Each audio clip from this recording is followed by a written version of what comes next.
Welcome back to the Highline Podcast. Hit that button. Yeah! Let's go! You can't do that. I can't get it right. Shut the up and let me talk. I thought I was wrong once, but I was mistaken. You're only young, But you're gonna die. Proceed to party. Ooh, are you ready, Riley? What did he say? Go Tigers. That's incorrect. Go Cox. I think that might be the best one we've ever done. That was good. I like that.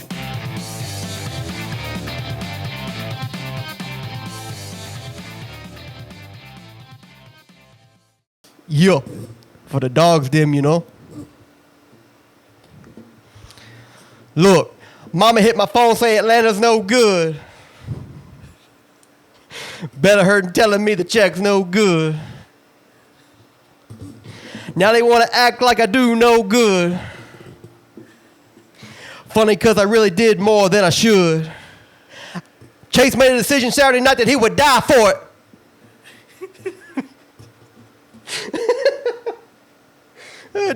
Just to show the shitty, the city what it takes to be alive for it. Can't get me on the line, so they hang me out to dry for it. You know Brad wants peace, but I'm down to cut ties for it. Worst. That's not the song. Is it not? No. Oh, what's he saying? And I right can't there? sleep these days unless I win one. Oh, that's right. If they don't have a story these days, they'll make one. Jesus Christ. Life is always on, man. I never get a break from it. Doesn't matter where I go, I can never get away from it. Well, it takes a break.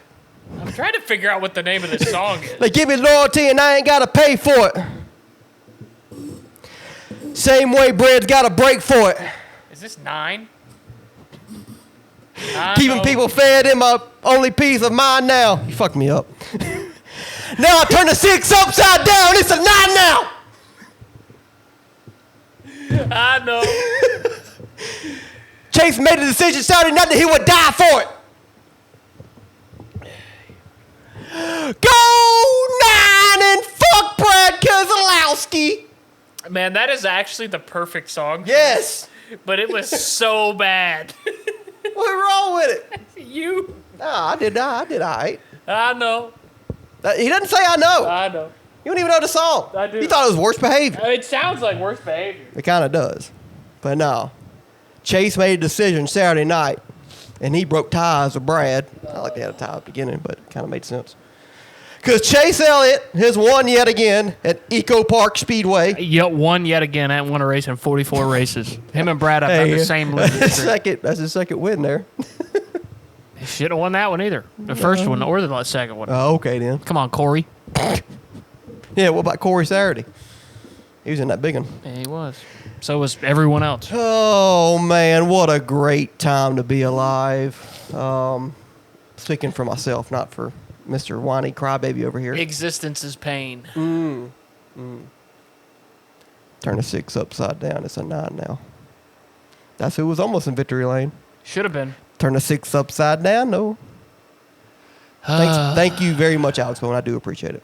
Yeah. We do appreciate it. I'd rather be lucky than good, that's for sure. Okay. Probably had the best car after all that wreck. Yeah, probably. Brad like had I a good car, too. I think Yeah. they were 1 and 2 Like I said, I wasn't mad at it. on old tires. I ain't mad at it. I didn't lose no sleep. Obviously. Did you get any sleep? It's hard to lose sleep if you don't get any. Yeah, no, I didn't. But I didn't lose any. But no, it was disappointing. Obviously, wanted Brad to win, but Chase won it fair and square. So I mean, it is what it is.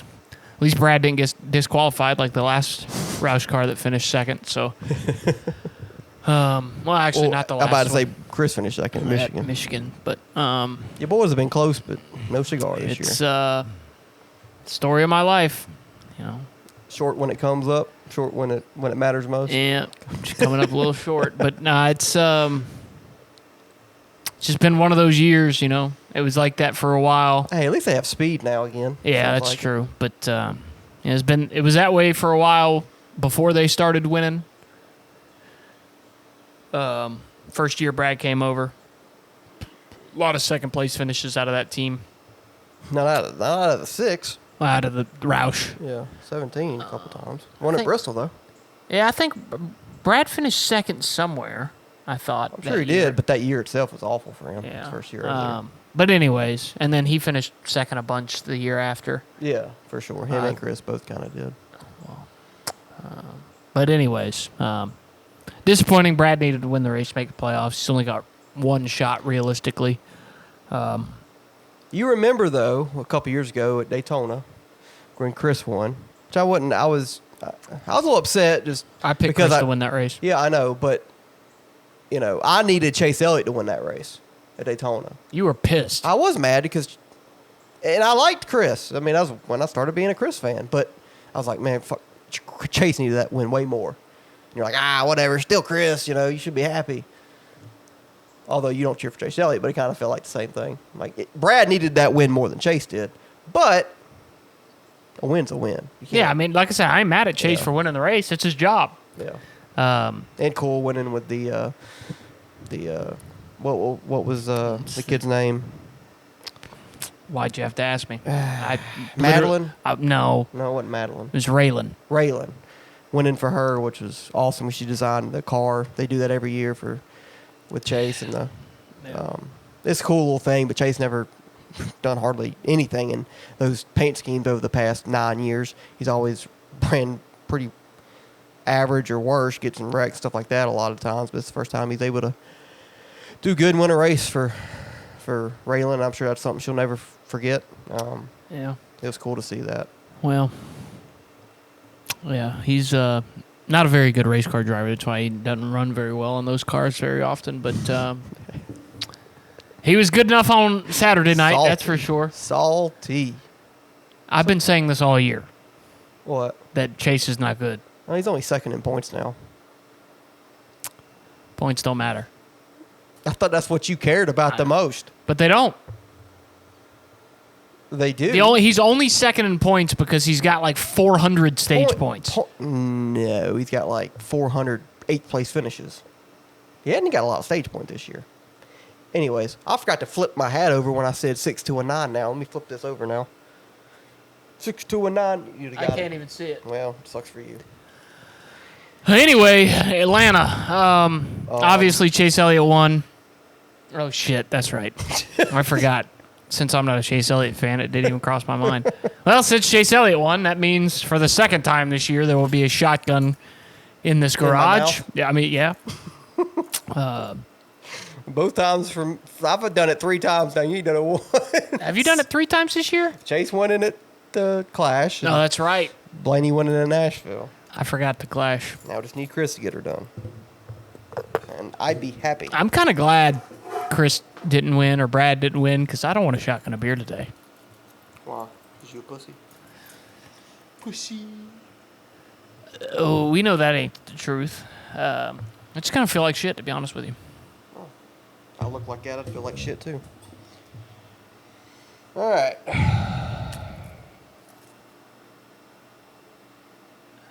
Commentary, please. Here we go again with Trent Davis attempting to poke a hole in this beer can. He's going to make it either too small or too big. One of the two. He's really bad at doing this. I am, for some reason. He's never been good at it. Who can drink He the is beer, though? he is getting better at the actual chugging of the beer portion. Well, do you want to pop mine from now on? No. You never pop mine. Ow. Because you're such a good person. I am. That's something to be proud of. Is it? Being good at... The hole is being fingered. All right. He's ready. Are you sure? Let's get a countdown going. 78. 76. Go by 2s. 156. Million. 155. Till the damn cows come home. Isn't this episode 156? 4. Ah, damn. Right? I think so. I don't know. Maybe it might be. Anyways, 3, 2, 1, go. We're not doing that. You ain't done yet? We're not doing that. For Chase Elliott winning at Atlanta. This is for you, Chase. This is for all the Chase Elliott fans of Heard me bitch all year. I still do have gripes, but hope his trailer comes uncoupled from the truck on the way to the track this weekend, and they lose fine. both his It's cars. not a track; it's a street course, so he don't need it. He'll run out there. All right, I'm ready. 3. No.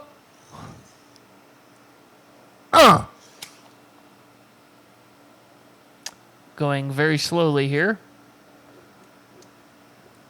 Grew a mustache while waiting for Trent to finish that.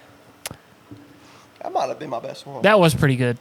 One of these days, Chris will win, so we can do it together, and I'll race you. Again, you can, if you want to jump to the Chase Elliott bandwagon team. We'll take you, man. I'm never going to do that, and the reason I'm never going to do that is I will never root for a nepo baby. So somebody got their ride because of their name, can't root for them. So in RFK, Who? Brad doesn't have any sons, does he? He has daughters. Nope. Oh, no, did he just have a son? He might be having a son. I think he has a son. I think his wife's pregnant. I don't know. He's got like 4 of them. Boy, busy. He ain't good at racing cars, but he is good at one thing. Yeah. He's got as many championships as Chase, and I think more wins. So He's been racing in the Cup Series 20 years or more. Been there for like 6 years longer, but all right. It really isn't that much longer. It is 6 years. I mean, 6 years. Oh, that's only what, 6 times 36? How many races is that? It's a lot of fucking races. 6 years is 190 something. Oh yeah, 190 races. Got an edge on them. What you know about Edge? A lot. On this day. Whoo, go 9. Dude's a bitch. Summertime's the best time to do that because it's hot as fuck and it cools me down. It's really hot in here. I don't know if I've ever worn this shirt on the podcast. What is it? Repping Joey Gase. Oh. Xfinity shirt from 2017, I think. That's why it's a little small. Gained some weight since then. Fat ass. Like 30 pounds. So, you're buying from the kids section still at that point? He gave me this. Oh, did he? Yeah. I was walking into Darlington. I think it was 2018. Had to be because I don't. It was the year that Brad won it. Yeah. I was walking in. He's driving around on his go-kart, throwing them to people outside. Oh, nice. And I got one. And I don't think I've ever worn it. So it's very small. So if Joey Gase wins, is he even still racing NASCAR? I know he owns a team, don't he? Yeah, he owns that. Joey Gase Racing. Yeah, Joey Gase Racing in the Xfinity Series. 52 or something? Yeah. But anyways, obviously it was Atlanta this weekend. Chase Elliott won. Brad Keselowski finished second. Alex Bowman third. Ricky Stenhouse. No, he hit the wall off fourth. That's right. Sixth. Tyler fourth. And somebody finished fifth. Who the hell was it? What the hell? Eric Jones. Yeah. Damn. Let's talk about our... Chris finished ninth. Yeah. Priest like 15th, right?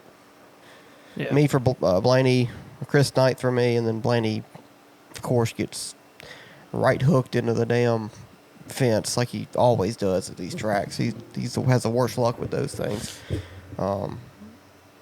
But the last 10 laps, us watching it at your house, that was some of the most... I thought it sucked. I think it was the most intense racing that me and you have watched, especially with both of our guys being up there. And the last couple laps were insane, to say the bit, because Brad lost the lead for about like 5th or 6th. Yeah, then got it back. And then Chase did the same. Never got the lead late, but until the last lap. But he worked his way back from like 8th or 9th, fell back there with Chris, worked his way back up to the front pack with a couple to go. So it was just a wild range of emotions between the both of us. Coming to the white, Chase had cleared Reddick, coming off of 2, coming to the white flag, and then Bowman cleared Reddick off of 4, which led to 2 of the Hendrick guys being together. Not by plan, just by coincidence, I think, because they had let each other hung each other out to dry multiple times during that last run. It worked out for him, and I said, "You're in trouble, buddy." Coming to the white because I had Bowman behind Chase, and I'm like, Bowman ain't gonna help Brad here. And you said, "Oh fuck." What else did you say before they went into one? You said something else, didn't you? I don't remember. Yeah, I said something about You needed Chris. I needed Chris to be up there or something because I can't remember how, because Chris was up there for quite a while in that run, but once those guys that had pitted on that last caution for tires kind of made their way back up through there, Chris just didn't have the grip to stay up there with Brad. Brad's car was a little bit better than Chris's, I think, at that point in the day, especially with the clean air, and Chris couldn't couldn't stay with him. And once he lost his teammate, the only other Ford up there was a 38, which,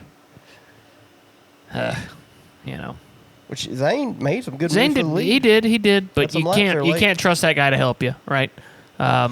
Nor should you, trust that guy to help you, nor should he help you. He's got a job to do just like you do. So, Chris being there, being the tail gunner would have helped Brad out a lot. He said that in his interview.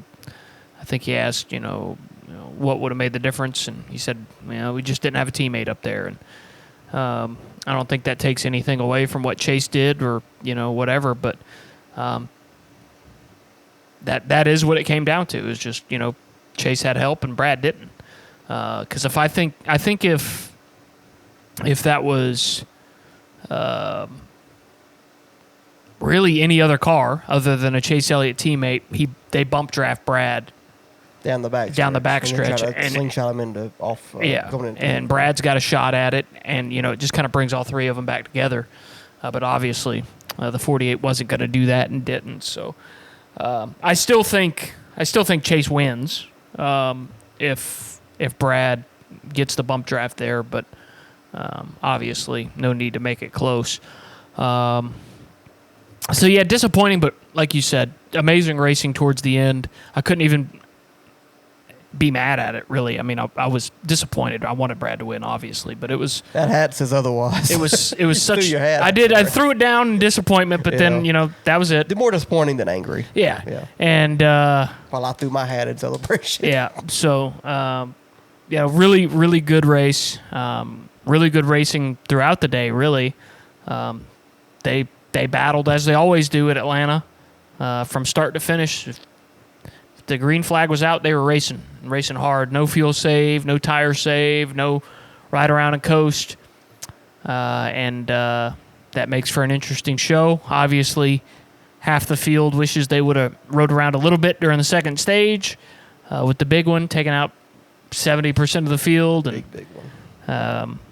But yeah, I mean, that's what makes Atlanta these days, is that it's chaos in a good way. From start to finish, there's always something going on. Nobody's safe.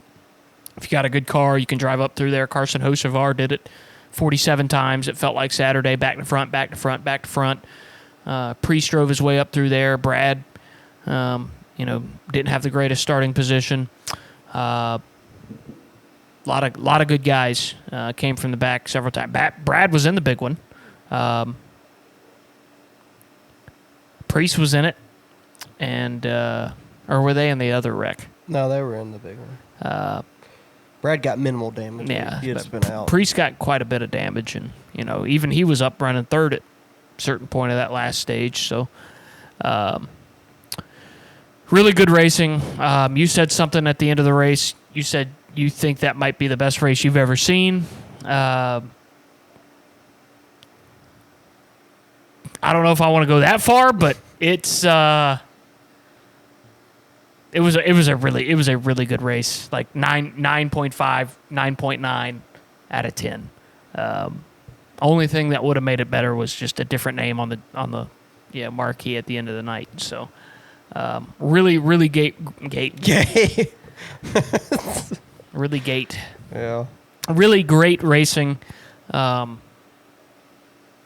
nothing else to say about it. If you didn't watch it, go back and watch it because it was awesome throughout the whole night. I wish it was still going on right now. It was A long ass race. yeah, it was really good. Obviously, I loved it, not just for the winner at the end of the race, but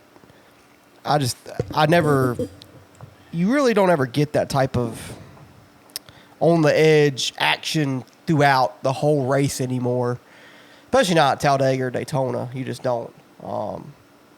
They're fuel saving for 75% of the race. They only race like towards the end of the stages and at the end of the race, that last run. So Atlanta is what Talladega and Daytona used to be. It's what they should be. And handling came into a big factor based off how hot it was all night. And it made these drivers uncomfortable in the cars. You know my motto with that is, make the drivers uncomfortable, you get good racing. And you had it because you had you had Chase Elliott, the winner of the race, who probably had the best car, especially handling car, especially after that big wreck. He complained all night about his car. It was just all over the place, too loose or whatever. But he was the best at on the inside passing cars that I saw all night. So It's him or Brad. Yeah, so that was great, and that's what made this race good. And I will say this on my TikTok review. I said this before. Denny Hamlin said it on his podcast that came out today. So I didn't steal it from him. I said on the TikTok review, I said that big wreck at the beginning of stage 2 made the rest of this race how good it was based off that big wreck. You had space. You didn't have 40 cars, however many cars it was, throughout the field, kind of just clogging the air up and kind of killing runs and just it all being convoluted and just messy to being able to get runs on people, moving right through the field. That big wreck allowed what we saw the rest of this race, which was arguably the best racing I've ever seen in my life. A leader could not hold the lead more than a couple turns, it seemed like, unless you had teammates with you up there at the front like Brad had with Chris and Priest there for a while, especially him and Chris. Chris did a good job blocking the runs of the third-place car by day every time for about 20 laps during that third stage, which allowed Brad to lead all those laps.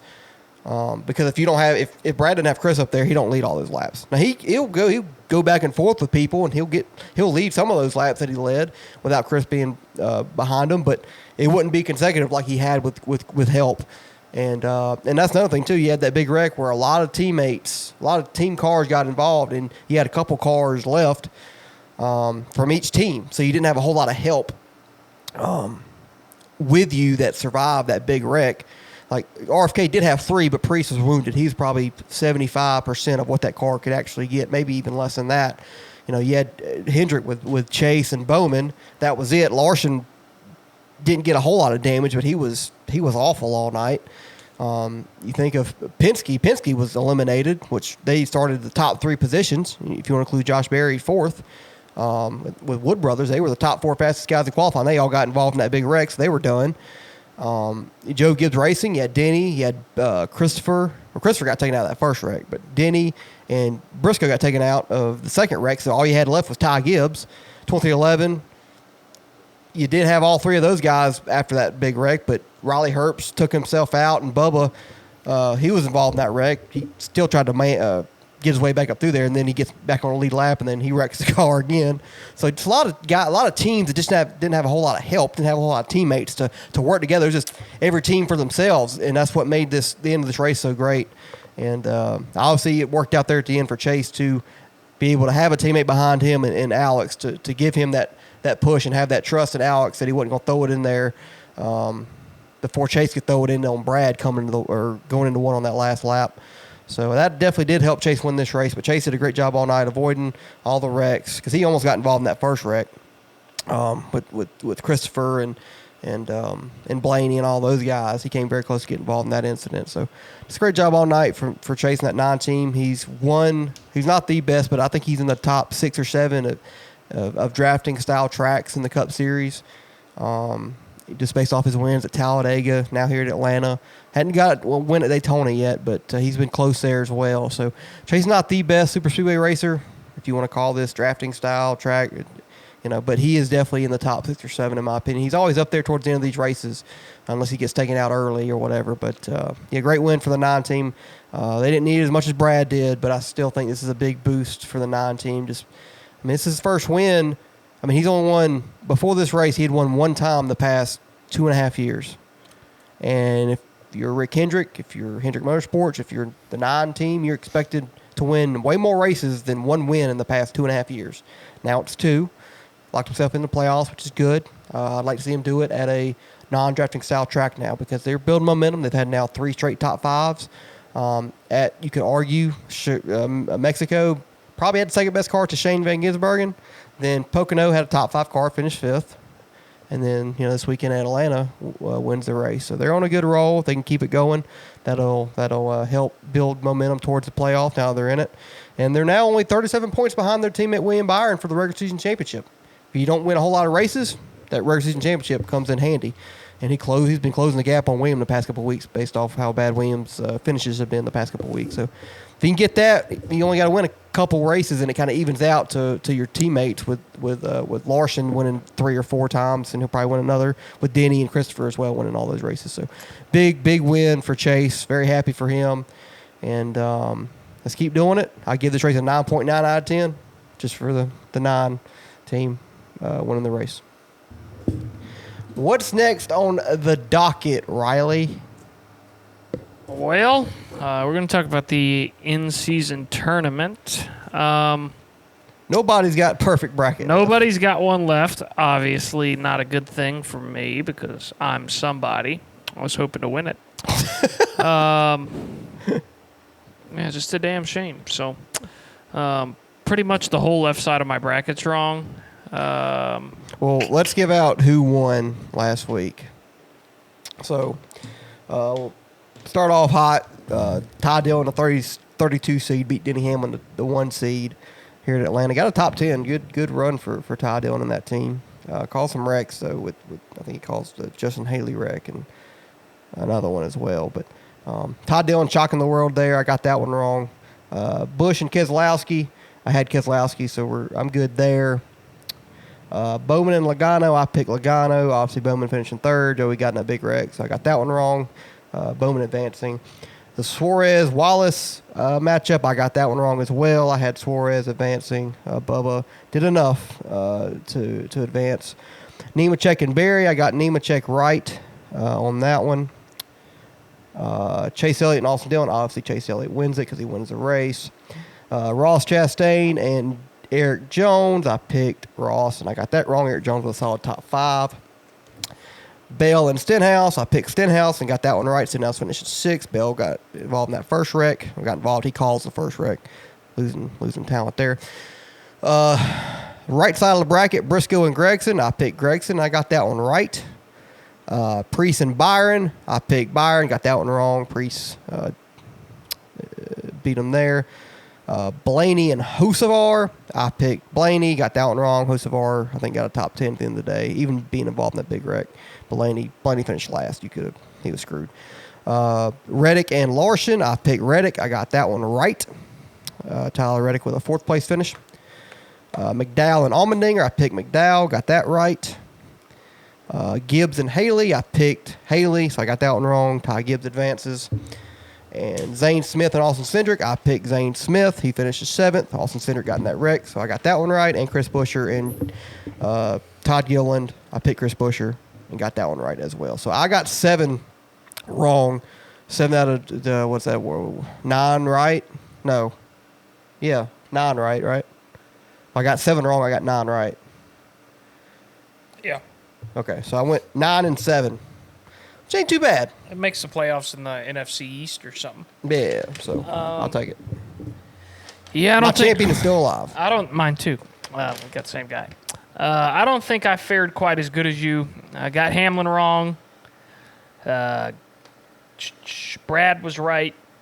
Logano was wrong. Suarez was wrong. Berry was wrong. Elliott was right. Chastain was wrong. Stenhouse was right. Briscoe wrong. Priest right. Hocevar right. Larson wrong. McDowell wrong. Gibbs right. Cindric wrong. No, Puchyr. McDowell right. McDowell advanced. No, he didn't. Yes, he did. Allmendinger advanced. Did I read that incorrectly? Yeah, I think you did. Or maybe you did. No, Allmendinger definitely advanced. Oh, shit. Well, I got that wrong then. My bad. So I was 8 and 8. 8-8. Fuck. Damn it. For some reason I thought McDowell got whatever. Yeah, so I got 1, 2, 3, 4, 5, 6,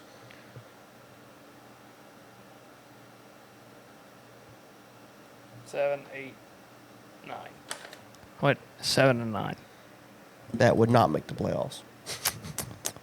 Nope. But we still got our champion, right? So, or alive. Yeah.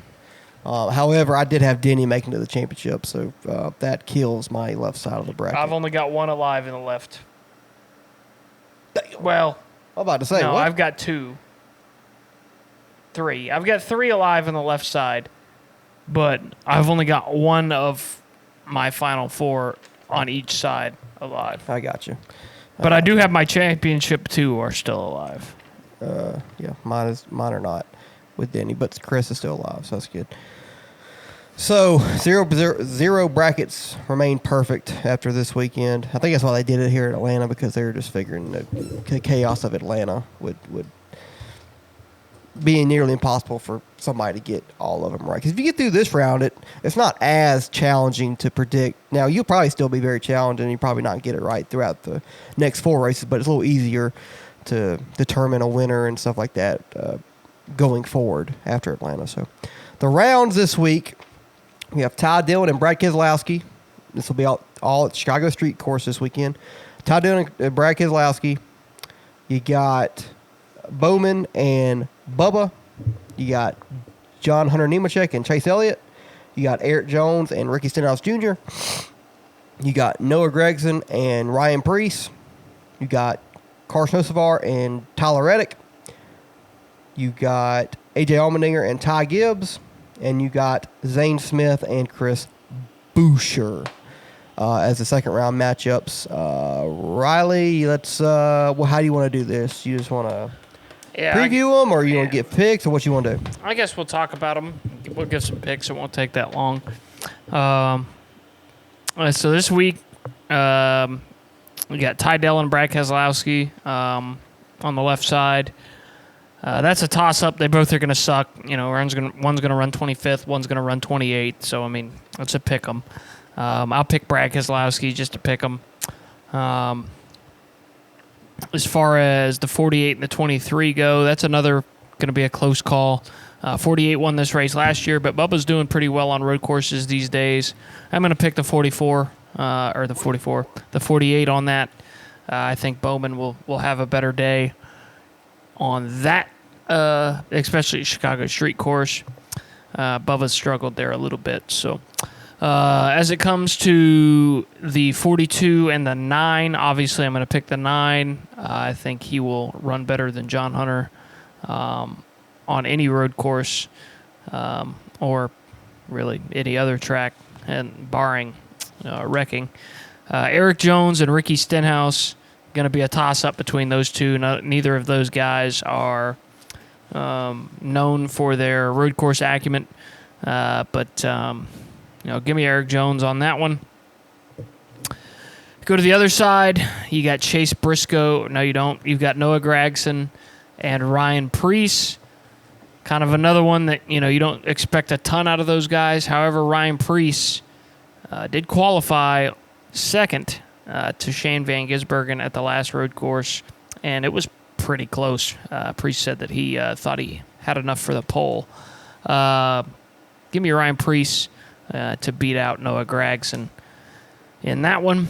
Carson Hocevar and Tyler Reddick. Give me Tyler Reddick. I think Reddick's kind of the obvious choice there. Hocevar, not known for his road course racing. Reddick, pretty good at it. Then you got AJ Allmendinger and Ty Gibbs. I think this is going to be the most competitive matchup this week. The 16 and the 54 showing up at a road course. Either one of them could win the race, to be honest with you. And you know what? Give me Ty Gibbs on that one, and then Chris Buescher and Zane Smith. Boy, this shapes up really good for Chris Buescher. Give me Chris Buescher to beat out the 38. Obviously, got him winning it, so he's got to win this round to get there. So,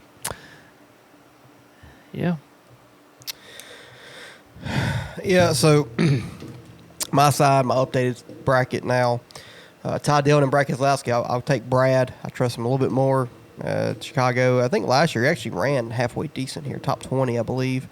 I don't remember where he finished, but it's I trust Brad more here than I do Ty Dillon. So give me Brad there. Got both these things wrong with Bowman and Bubba. So this is destroyed for me. But between Bubba and Bowman, obviously Bowman won this race last year. Give me Alex Bowman to advance. Then this side, Nemechek and Chase, I got both these right.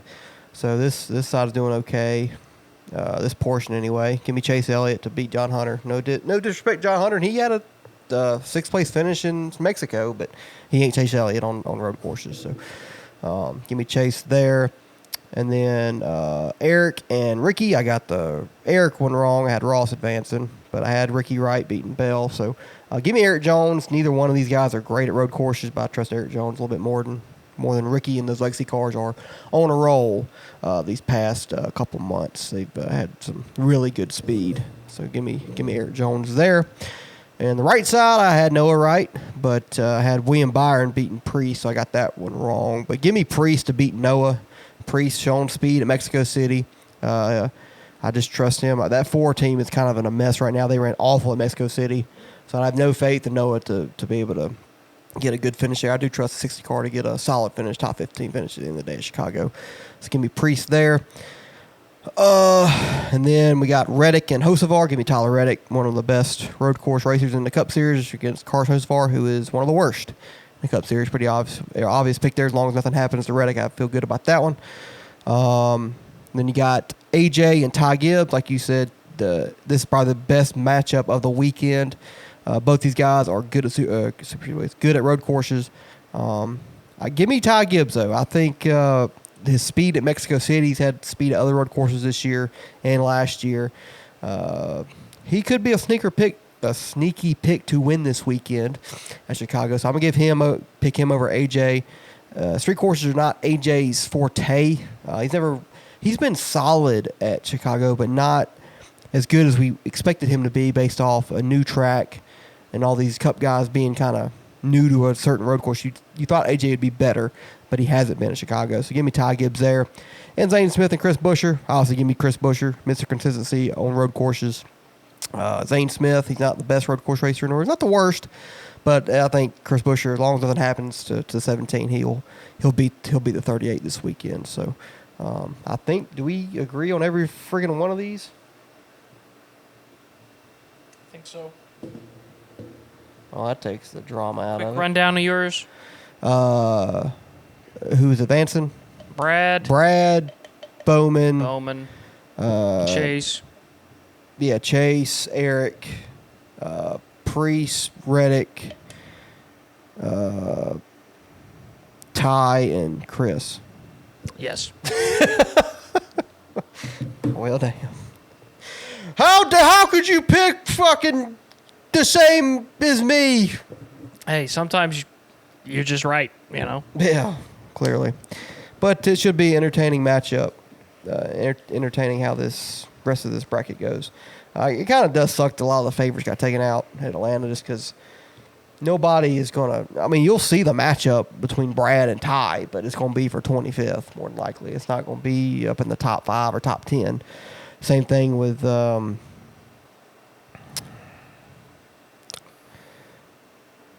don't know, maybe Priest and Gregson. If Priest don't have a good of a car, it's going to be like for 20th. You know, I mean, the rest of the field is kind of... And then the other part of it, you got a clearly better road course driver than the other one, like a Chase Elliott and a John Hunter Nemechek, like a Alex Bowman and Bubba Wallace. Even though Bubba's gotten better road courses, Bowman is still far better at road courses than Bubba is, in my opinion. I think Reddick and Hocevar. Clearly, Reddick's going to win unless something happens to him. Hocevar is bad at road courses. I think the Bowman Wallace one's closer than a lot of people are giving it credit for. People forget that Bowman hasn't been that good on road courses. He just happened to win this race last year. Other than that, he's been kind of average. And Bubba's been getting a lot better. So he's great at the Roval. I know it's not the Roval, but I'm saying Bowman's great at, and usually Bowman's really good at Coda. And Bubba could just throw Gatorade on him again. You know? We know where Bowman finished there. He finished second in that race. Did he? Yeah, Bowman did. I don't remember that. That was the race when Chase drove through the Heartburn turn. Yeah, and then NASCAR let him win the race. Yeah. How did he let? Whoa! How did they let him win that race? There was one where they threw a caution for him, or didn't throw a caution for him, didn't black flag him. That was 2 years later. He didn't win that race. You're right. Piece of shit. That was the AJ one, right? No, that was Larson won that race. That's a blowout. Was that the one I was at? No, that's 22. The one you were at was at 22. The one where Chase... The one I was at, Christopher Bell won. Okay, then AJ won 23 then. Is that right? Yeah, I think you're right on that one. Because Christopher almost had to win that race, I think, to advance. Anyways, we're getting into the deep end here. But yeah, so we'll see this weekend. It kind of sucks. Like I said, the big guy's getting taken out. But I think next week, after this week, I think it'll be a little more interesting at Sonoma. If you look at our possible matchups at Sonoma, Brad and Bowman, I'd probably lean towards Bowman for sure. Chase and Eric Jones, okay. Probably Chase. Then Priest and Reddick could be interesting if Priest can have that speed like he has had. And Sonoma's never been Reddick's best road course, so that could be a sneaky matchup there. And Ty Gibbs and Chris Buescher. Ty Gibbs, Chris Buescher would be a hell of a battle. So we'll see. But kind of in my opinion, only one interesting matchup this weekend. That's Ty and AJ. I think. But if rain comes and you get on the right side of the strategy and fucking Eric Jones or John Hunter Nemechek is on the right side of the strategy over Chase Elliott. Chase blows up or his trailer falls off the truck on the way to the track. Would you shut the hell up? Hope Priest don't even make it there. All three of your guys made it. Yep. They're advanced. One of my guys, Blaney's out, but Chase and Buescher are still alive, so that's good. It seemed like the drivers did care. Yeah. A little bit. AJ Allmendinger and Michael McDowell had a fist fight on driver intros Saturday night. Yeah. I mean, the stage, it was all for fun. But Jimmy had a fist fight out by the car. Fist fight. He said fist bite. Jimmy had a fist fight out by the car. Did he? Yeah. Who's Jimmy? I had a doctor, a lawyer, senator's son, Brad Pitt's brother, a man on the run.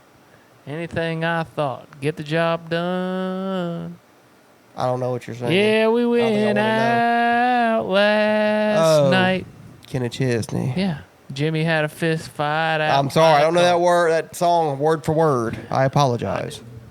Well, good for you. You can sing it next week when Chris wins. Yeah, this weekend. Fine with me. I'm not picking him though. But another guy I'm not picking is Cody Ware. Why not? He's gonna be fast this weekend. He'll probably be faster. Somebody else bought that team. So I can't remember the motherfucker's name, but the guy that started Spire. Well, that helped Spire get going. Then they kind of got out when Spire wanted to be more competitive. Yeah, sold his stake to make money, which is a business. It is what it is. But he has bought a controlling interest in Rick Ware Racing. They're going to keep the single car team for now. They want to go to 3. I want to go to 3, which is bad news for Bad News Bears. Roush, being at they lease one of those charters for the next 2 years that Rick Ware owns. And, and they got a lawsuit going on with Legacy right now. Legacy's saying they backed out of a deal that they had. So For 2027. I think. Yeah, so Or they said, like saying it was for next year, but Rick Ware saying it was for 2027 or something like that. I don't remember. There's so many damn people getting sued and lawsuits all over NASCAR. It's hard to keep up with. But yeah, I think this is kind of a nothing burger as far as on-track product is going to be concerned. The guy says that he wants to be more competitive, build a race-winning team. Just not going to happen when you got Cody Ware driving your race cars. Maybe in 5-10 years when you build the team up a little bit, put some real race car drivers in that seat. It's a possibility. You'll be competitive, but got no faith that Cody Ware will ever be that. He's done okay. He's a regular back marker, stays out of the way for the most part. But yeah, they're never going to win races the way that they're set up right now. So from how I see it, it just is another money-making gig for this guy. He's going to do the same thing he did to Spire. Build him up a little bit. Might go from 32nd in points to 28th. Be a little bit faster next year. And then once the charters, reach a certain amount or whatever, then he'll sell. So we'll see. We'll definitely see, more next year because if they put somebody competitive, a good race car driver, or at least as good as one as they can get, a real race car driver in that seat. That, though? I mean, that's a good question. I mean, it would have to be a Ford driver, unless... It doesn't have to be. You would think it would be a Ford driver. Or maybe they go after, Matt DiBenedetto or Hemrick. DiBenedetto maybe more, because, I don't mind Daniel Hemrick. I think Truck Series is perfect for him, just based off his skill level. Matt DiBenedetto Christian almost Eckes. has won races in the Cup Series before. Made the playoffs. Yeah, Christian so Eckes. I think Matt DiBenedetto would be the guy. Yeah, I do too, but... But sponsors got to add up. Christian Eckes is a person that could be on the list there. I think he's going to take the 10 car here soon. Even though Ty Dillon's done well That's fair. at Colleague, but I think Christian Eckes is waiting in the wings. Maybe waiting for AJ to retire. What about Chandler Smith? As an option. Yeah. There's a bunch of guys down there that would jump for an opportunity to race Lane that car. Riggs. Yeah, Lane Riggs. Haley Deegan. Tony Breidinger. Okay. Now Frankie Muniz. Now you've gone off the deep end. Jordan Bianchi. He's a reporter. Who? He'd drive it. Fucking just- Guarantee if they call him up and said, hey, Jordan. Get Freddie Kraft's fat ass in there. He'd probably drive it. He would drive it. I would. Now, would he drive If it they called me well? right now and said, hey, need you in this 51 this week at Chicago. Said, all right, I'll be there. I don't think I would take that. I'll be I there. would embarrass myself. I'll be there. You've never even raced that on iRacing. Sure hadn't. No, that's a terrible. This would be I'd the be there. worst week to try. It really to, would. It'd be the worst, but Oh I'd do man, it'd be fucking. Where's the reset button on here? Fuck! I wouldn't hit nothing. You destroyed our 3 cars we brought this weekend. Get the fuck out. I'd be all right. You'd go like half throttle. You'd have to. You'd understand the course. I'd finish. Here comes fucking Chris Buescher blazing down your ass. That's what I'd do. I'd wait. You'd hold up the field. I'd wait for Chris to pass me and then just stop. We need the driver and the spotter of the 51 to come to pit road or come to the NASCAR hauler at the end of the race. Yeah. Get out doing Josh Williams. Yeah. I don't think I'd get approved to run it, but Mike Wallace can't run. yeah. I ain't said that in a while. Hey, ask Elliott. Yeah. He'd get approved. Yeah, he would. One race, that's good enough for him. But yeah, my opinion on this is kind of a moneymaker thing.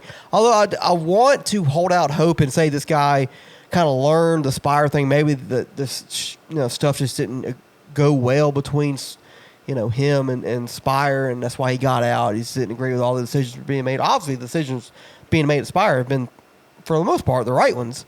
but maybe they didn't see eye to eye on some business deals or whatever, and he just wanted out. And maybe he's going to try to do it on his own without help from Spire. That's one way of turning this thing upside down and putting it on a positive end for this race team. And Rick Ware hadn't sold all of his. He still has some stake in the team, but majority of it has gone. That's called a minority stake. That's what I said. You said some stake. It looked like you were searching for the word minority stake. Rick Ware has a minority stake. I like a big steak. What kind of steak? Medium and ribeye, which, by the way, you still owe me. And you're probably going to owe me this year, too. You're going to be 2 for 2. I'm on a roll, boy. Cottonelle. Yes. But so a part of me wants that to happen, but again, another part of me is just like, this guy's just going to make money and then sell it off here in 4 or 5 years to somebody else. And to be fair, the time to do this is right now with the 2311 and Front Row lawsuit against NASCAR. They could lose their charters any day now. I think it's coming up on the 2-week thing when they appealed against the teams and appealed for NASCAR for the charter thing. So we'll keep an update and eye on for that. But if Rick Ware does sell, you'll have plenty of suitors out there. NASCAR wants to have their own team. If RFK loses this charter thing to Rick Ware and the lawsuit goes for against Legacy, and Legacy takes that charter away from RFK. RFK needs a third charter, so there you go. You got one suitor right there, and you got Dodge sneaking their way into the sport. Rams coming back in NASCAR. Could have some Dodge teams coming in the next couple of years. You build this team up, make it up, buy some charters up and sell them. You could have plenty of teams, chomping at the bit for those charters. So, business side, it kind of looks like a money grabbing thing, but hopefully, racing side, it can't get much worse. Now, to be fair, Rick Ware Racing has been better. At least they were better last year with Justin Haley. They had some good runs. Then this year, I think they downgraded in a driver based. Cody Ware is not a Cup Series driver in my opinion. Most people will agree with me on that. I think the driver is holding back the team more than the team holding the driver back in this scenario. I think Rick Ware made strides the past couple of years with Justin Haley in that organization compared to what they got going on right now with Cody Ware and an occasional second car driven by Corey LaJoie every now and then, which Corey LaJoie would be a better option than Cody Ware. I don't know where Cody Rhodes came from, but so end of the day, it is kind of a we'll see. In my soul. Is that his song?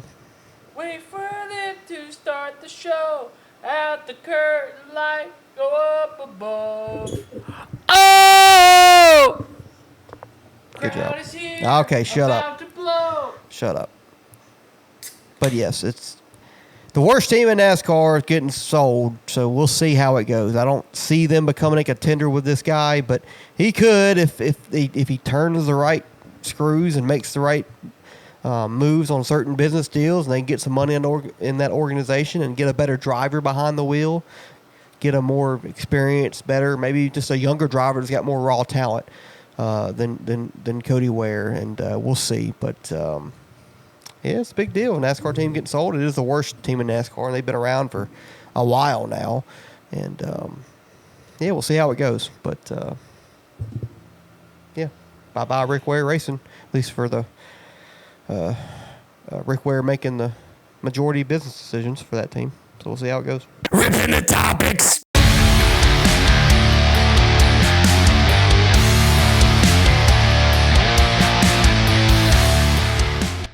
RTT this week, ripping the topics. What we got, Riley? The topics have been ripped. Give me the Xfinity and the truck race. Speak on it. They raced. They did. We had some winners. Next up. Truck race, to be fair, I did watch most of it Saturday, but it was the Corey Haim show, and he finally won a race that he definitely deserved to win. He dominated the race, led all but one lap. I went out and started cutting the grass. Lane Riggs. Saturday. Yeah, Lane Riggs led the only lap that Corey didn't. But I had to go cut the grass towards the end of that race, and that back killed me. But yeah, Corey won there. It was cool to see Lime Rock back in the in NASCAR. What do you mean back in Or sorry, NASCAR? not back in NASCAR, in NASCAR. Mike Joy was there. Somebody from Fox just lost their mind and decided not to put him in the booth and. I don't And remember still had ever seeing Jamie him. and still had Jamie Little, the play-by-play announcer. I don't even remember seeing him or hearing him. He was at the pre-race stuff. That was cool, but I thought he'd be in the booth because as much as I've shitted it on Mike Joy the past. Well, that sounds wrong, but you know what I mean.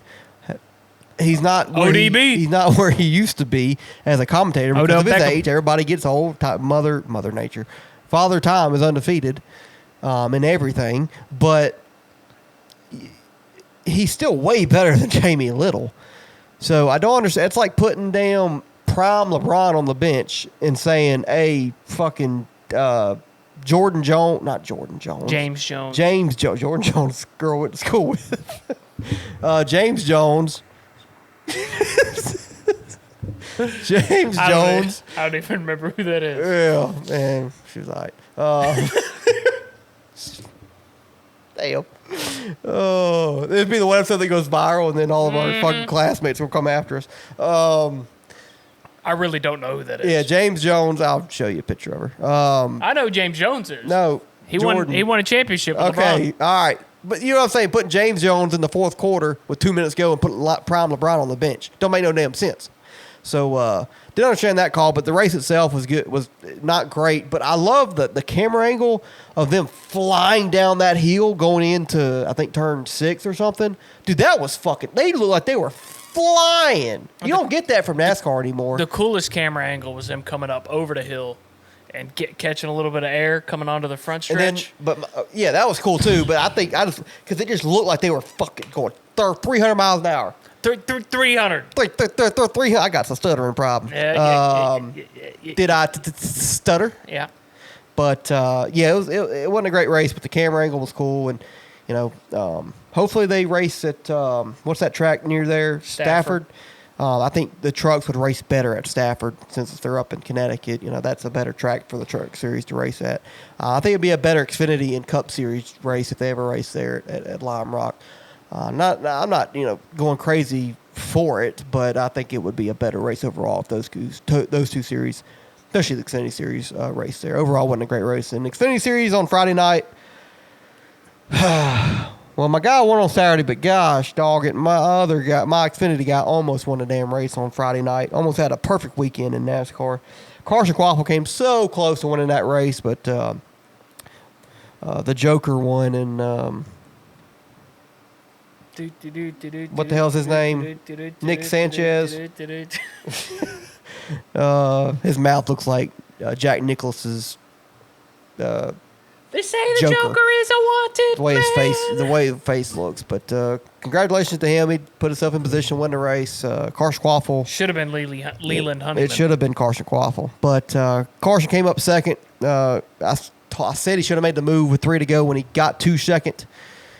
Held off, and ultimately he couldn't build enough of a run because there just wasn't enough cars in that pack to get enough of a run to make the move on Nick at the end of the race. Didn't have any help from a teammate or anything like that, like Chase kind of got on Saturday night. So I think he had a Toyota behind him, somebody, maybe Taylor Gray or somebody like that. But no, it wasn't Taylor, it was somebody else. But yeah, that sucked. It was a decent race. I think the Cup Series was way better this weekend. It's one of the rare occasions where the Cup Series was better than the Xfinity Series race.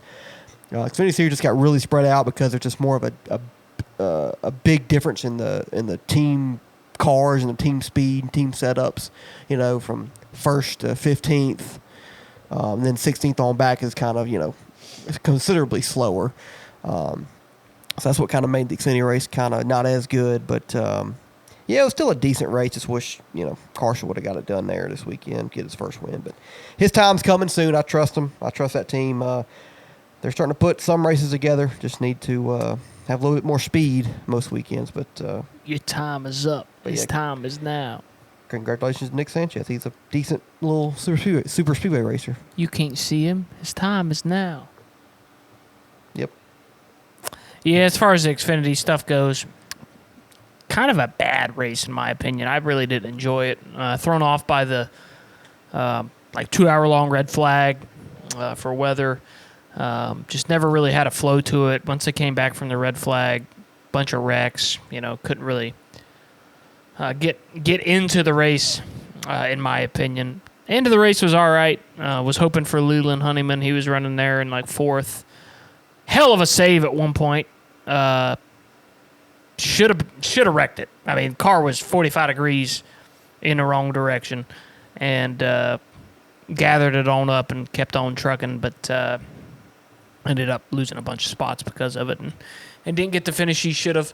And then, like you said, kind of agree on the Saturday race.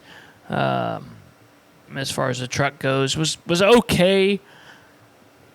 It's a road course, so it's never going to be the best. And, Stafford, definitely better option for the truck series at the very least.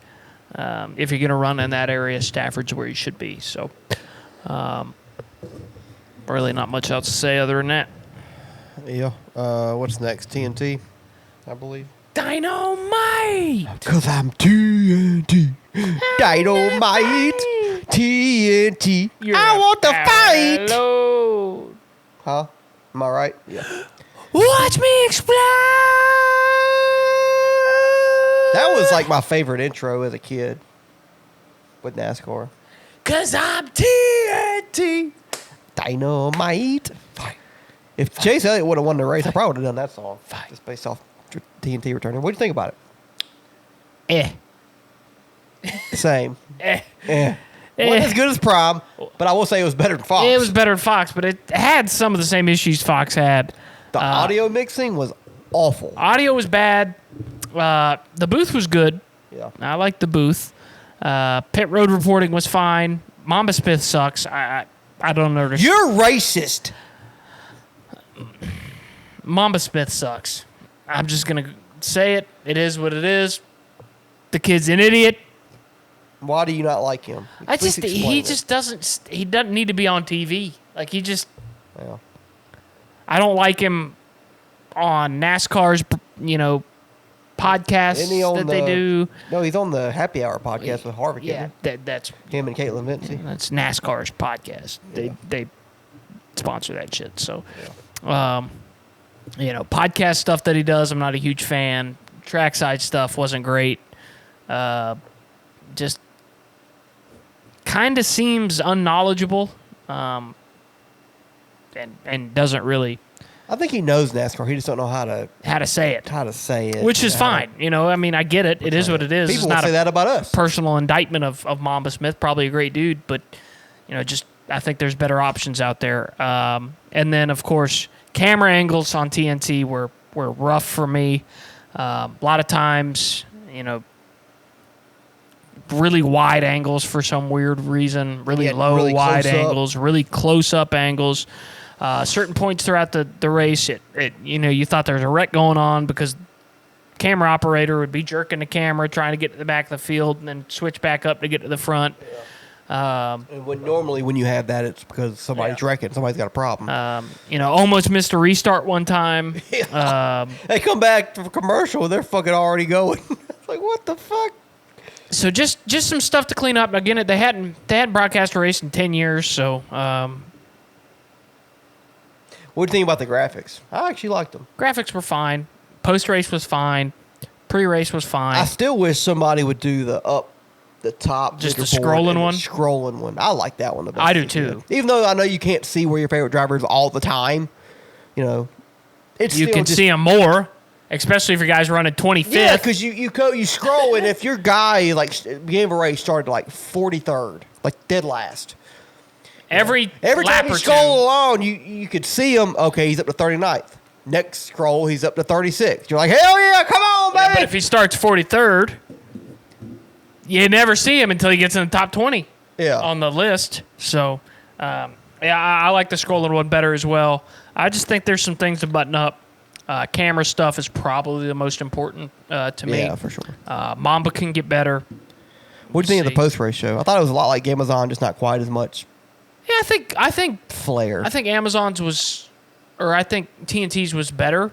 Better than Amazon? Yeah, the post-race stuff. Oh. Because the structure of the interviews, I think, was better. For sure. You got to hear from Brad. Pretty early on. Yeah, you got to hear from Brad pretty early. Heard from Alex Bowman. Heard from some of those guys that finished up towards the front. Then, the panel talked and brought on the winner. So, obviously not as much life, on the panel as you had with Corey LaJoie and Carl Edwards. But Shannon... And Danielle Trotta. Yeah, but she was a pit reporter. Yeah, Shannon did fine, and who else was over there? Fucking Parker and McMurray are fine. They're better in the booth, I think. But Yeah, I agree. It is what it is on that. But overall, I think TNT did a good job. I think they can learn from this and get better over the next couple weeks, and get the camera angle stuff better and button some stuff up, and it'll be fun.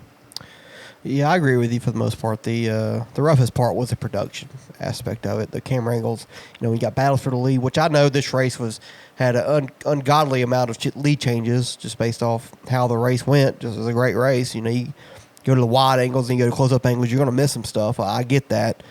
But, I just didn't, like, the jerkiness of it just always made me think, it was a wreck behind the field, or there's a wreck up front. Just the jerk. You got to get smoother on the transitions there. The audio mixing was awful. I mean, you had a ton of onboard shots of, when they're wrecking and you just hear full throttle. And you're like, there's no way that's right. Even Dale Jr. called it. I was like, yeah, that was clearly the wrong audio file. That was the wrong in-car, because there's no way, you see a wreck and you just keep on full throttle on it, and you could see it. Somebody slowing down or braking or spinning out, and you could still hear the engine just full song. He's like, okay, that's wrong. So, got to work on that. The pre-race stuff, didn't really get to see a lot of it because we thought it started a little later than what it actually did. So, didn't get to see a lot of that. Post-race stuff, I agree with you. I thought it didn't have as much life as the Amazon booth or the Amazon post-race show, but it was still solid. Got to interview the winner, Chase Elliott, which I'm always a huge fan of, listening to the winner of the race after a win. Other than on the front stretch, I still rather them have the victory lane interview over the front stretch interview. I've always been a big fan of that. But at least you get to hear them, shortly after the victory lane celebration and all that stuff. Kind of has more of a recollection on what all happened and all that stuff. But it was okay. The booth was same as what it's been the past 5 weeks. They were solid. Adam, Dale, and Steve are still the best three in the sport, in my opinion. We'll see when NBC comes along in 5 weeks how they do with Lee and Jeff Burton and whoever else they have up there. I don't think. Do you know if they've announced anything with NBC? If it's Lee and Jeff and who else? It's going to be Lee, Jeff, and them.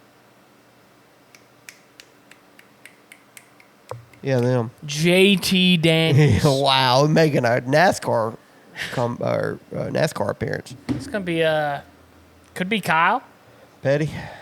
I don't know. I think that they probably announced who it is. Okay, well, you looked that up. But anyways, TNT, I'd give for the first race, I give it a B minus. Better than Fox for the most part. Just got to work on the camera angles, the production of it. The audio mixing was horrendous. A lot of the problems what Fox had earlier in the year, especially at the Clash. So some things to improve on, but it's definitely wasn't the worst production I've seen this year. But it definitely could be improved.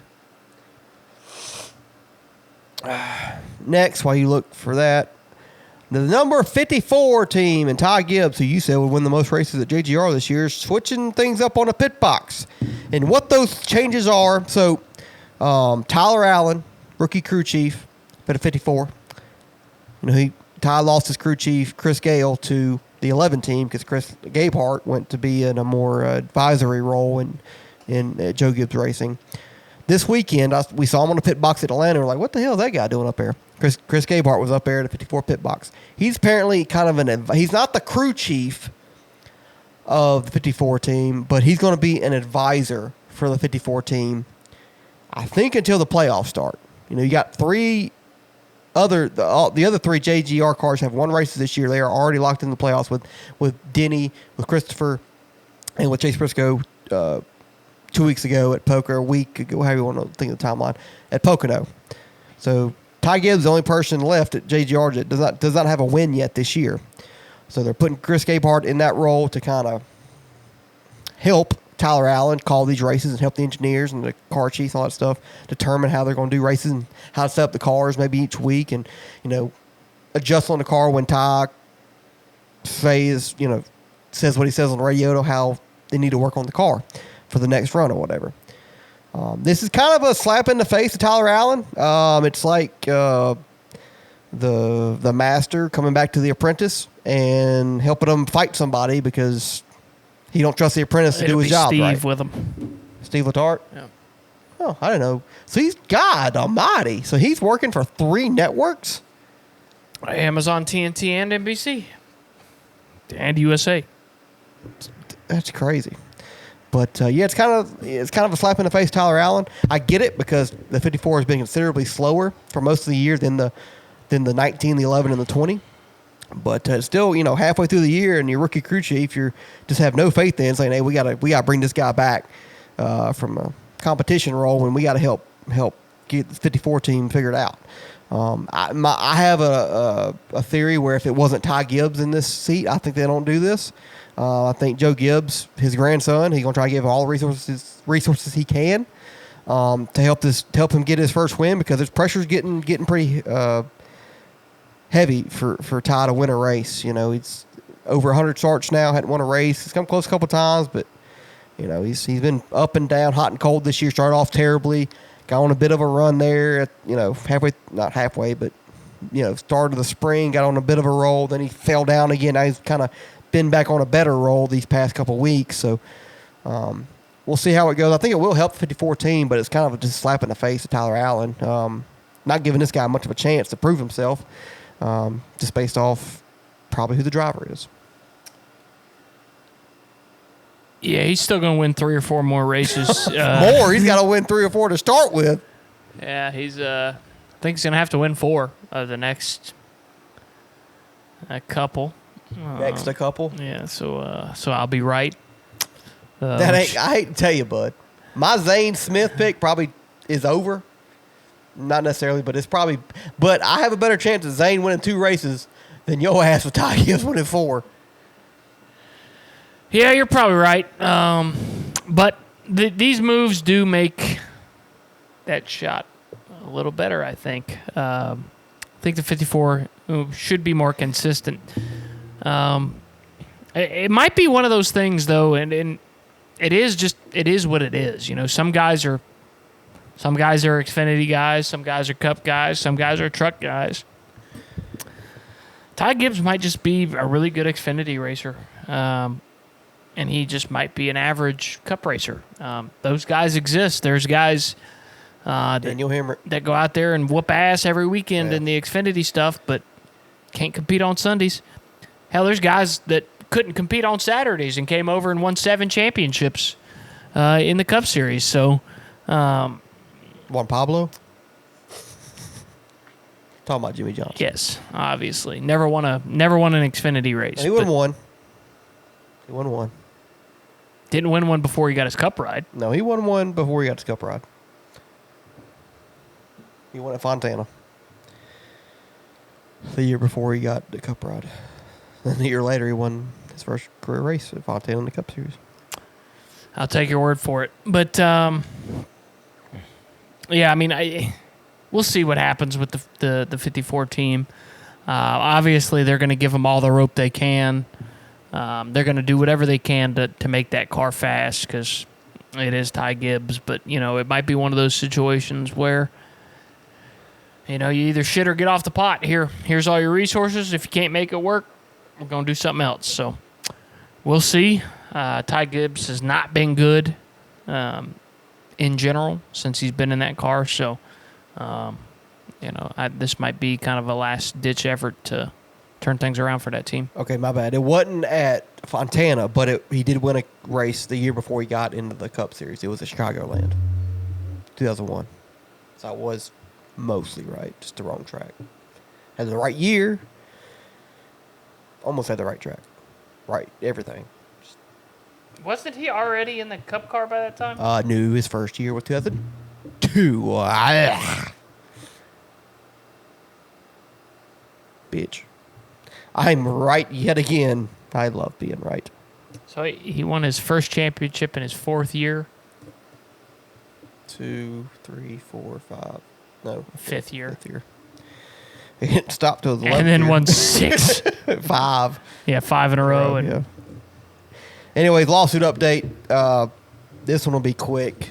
I'll just ripping the topics. But last week, NASCAR tried to get the teams that are with them in the charter agreement over 2311 and Front Row to show their expenses of how they have spent their money the past, 15 years? I think 14. 14 years in the Cup Series. And the team said, no. Pretty much that is between us and our sponsors and all that stuff. That NASCAR has no business in determining or seeing how we spend our money. Because NASCAR is trying to get some proof and some leeway over 2311 and Front Row on, 2311 Front Row. One of their main problems is NASCAR gets too much of the percentage of the TV revenue and the purse money and all that stuff. NASCAR's trying to say, hey, can you show us your expenses so we can kind of fight this between 2311 and Front Row? And the team said, no, you're not getting that.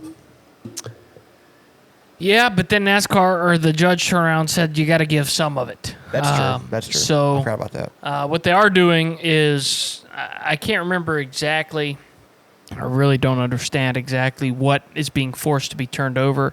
There are certain expenses that the teams do have to divulge to NASCAR. However, the information is going to be provided to an accounting firm, a third party not associated with either NASCAR or the teams. The numbers will be compiled by them and made into a spreadsheet that NASCAR will not be able to tell whose numbers are whose. It will just say, Team A spent this, Team A or Team B spent this, this, and so on. So, I think if I'm a team owner, if I'm Brad Keselowski and I have signed the paperwork to be a chartered member of NASCAR, I'm not happy that NASCAR is trying to force me to give them this information. So the things that are have to be provided by the teams are total revenue, total cost, net profit and losses, and sponsorship income. So they don't have to break down everything. It's just 4 numbers that they got to give NASCAR, and they will not be able. NASCAR will not be able to tell what teams are giving what information. They're just going to have a list of 30 cars that have numbers beside them. So, but anyways, like I said, if I'm Brad Keselowski and I own RFK, I'm not happy that NASCAR is asking me for this information, because what's going to happen is if this information gets out, everybody's got it. So NASCAR, asks for this information. Hendrick gives them, Roush gives it, Penske gives it, and always, as these things go, things come out, things become public. NASCAR is now not the only one that gets to see this information. This is all public record. So guess who gets to look at Hendrick's books? Roush and Penske. Guess who gets to look at Roush's books? Penske and Hendrick. So obviously, you're in competition. You don't want these guys knowing your information, and that's why the judge has ruled in the way he has. Like, yeah, some of this information NASCAR probably does need to know for this lawsuit, but NASCAR doesn't need to know where the information's coming from. They just need to be able to look at the numbers and see that teams are making this or not making this, which really this might end up helping 2311, because if the teams are losing money or, barely breaking even, You know, Which that's always been the motto in racing. You're going to lose more money than you. How do you make a millionaire out of a race car driver or a race team owner? You start with a billionaire. Yeah. So start with a billion. It's we'll see. It'll be interesting. It's coming down to it. In 6 months, we'll have an answer to all this stuff. But it's steady as we go for now. Yeah, and Judge Kenneth Bell was a part of this the whole time. He had a great quote last week after all this stuff. He said, "I'm amazed at the effort going into burning this house down over everybody's heads, but I'll be the fire marshal, or I'm the fire marshal, and I'll be here in December if it needs to be." It's just crazy how NASCAR is going about this. I get it. Like Riley said, it probably does deserve some information for the teams for NASCAR to help them with this lawsuit. But offering all that stuff is just incredible because you can. If teams get one little thing on another team, it completely change the outcome of how teams are run till the day we die, in 20, 30, 40, 50, 60 years. It could change everything. Hendrick Motorsports has been the top dog in NASCAR now for a while. And if Penske gets a hold of something, based off these reports, or, RFK or Joe Gibbs Racing gets a little hint of how Hendrick does this or how Hendrick does that, then they start doing it, and all of a sudden they're better than Hendrick every week, or they get sponsors over, Hendrick Motorsports takes some sponsors away, or whatever. I mean, it could be the smallest little thing, and I'm not a huge fan of that. But, I get it for NASCAR, but that's going a little overboard there, trying to get all the team's expenses and all that stuff just out in the – because it's going to go public, whether NASCAR doesn't want it to or tries not to have it go public. If they would have done that, it would have gone public. So it's just rough, and we'll see how it goes in December.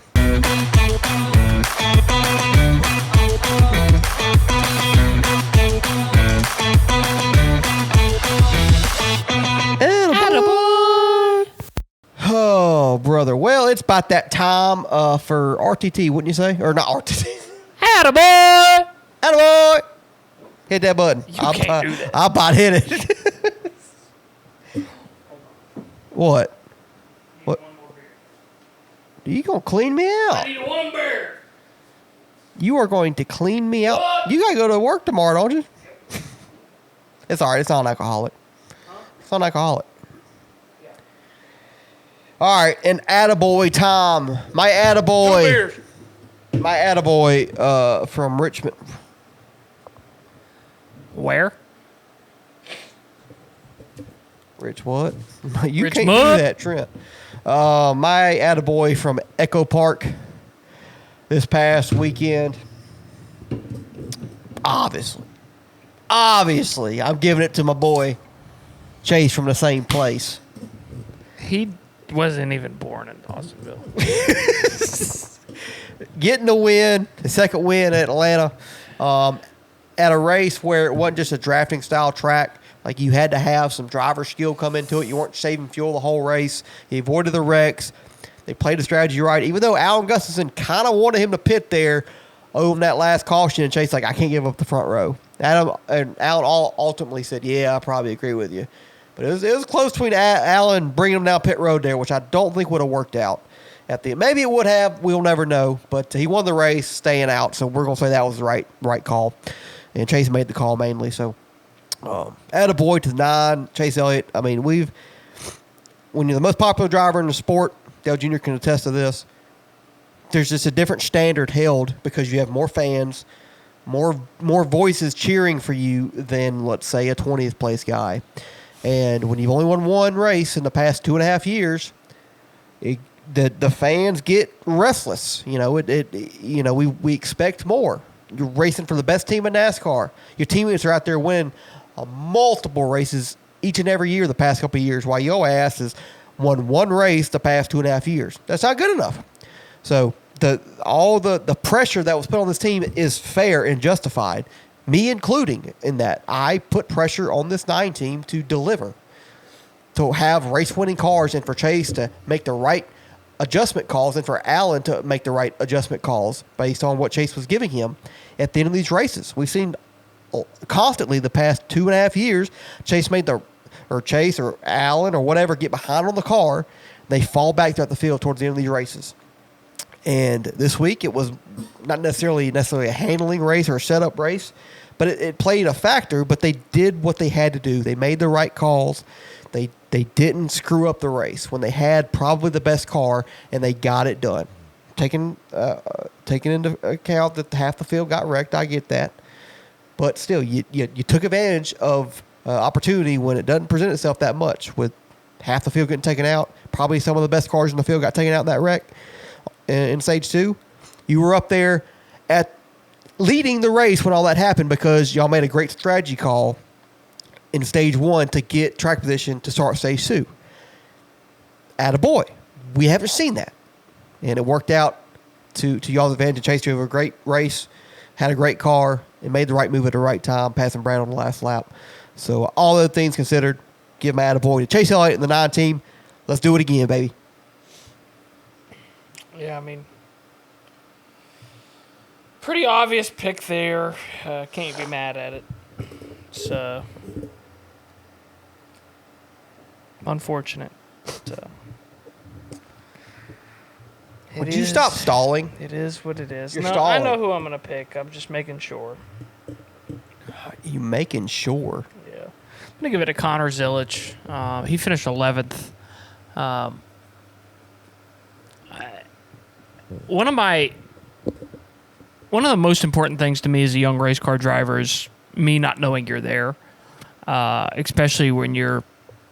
Unless you're contending for the win. Yeah, you're not going to be. But I forgot Connor Zilic was in this race, halfway through this thing. I forgot he was there. I think he was kind of caught up in a wreck somewhere in there, but, stuck with it and didn't make any noise, didn't wreck anybody that I know of, didn't do anything dumb, and came home with an 11th place finish. Now, granted, with all the mayhem and, half the field being taken out, maybe not as impressive as it would be on a normal weekend. You still have to avoid the wreck. You still have to put yourself in a position. You still have to be there. You still have to make sure you don't wreck yourself, trying to get too much throughout the field, going towards the end of things. So I think Connor Zilic has a bright future. Obviously won the Pocono race last weekend for the Xfinity Series. Was really good Friday night. Had a chance to win that race. So I think Connor Zilic has been on a roll ever since he came back from that back injury in the Xfinity Series. And, I look forward to probably seeing him in that 99 car next year. So we'll see on that. But attaboy, Connor Zilic. Or you get one of your guys. 2nd, 9th, and 15th. Well, I thought about giving it to Chris for that save that he had. Yeah, I thought he was wrecked. And guess who was beside him? I think it was Chase beside him, wasn't it? And then, it just ruined my race. And then they got door to door not too long after that. that. They hit each other. Couldn't give it to Brad for losing the race. Which neither one of them seemed like they were mad about that. No, that's racing. Yeah. But couldn't give it to Brad for losing the race, and couldn't give it to Priest for finishing 15th. So that's fair. You can't do that, however. Hit that button. You got to hit the button first. You can't do it.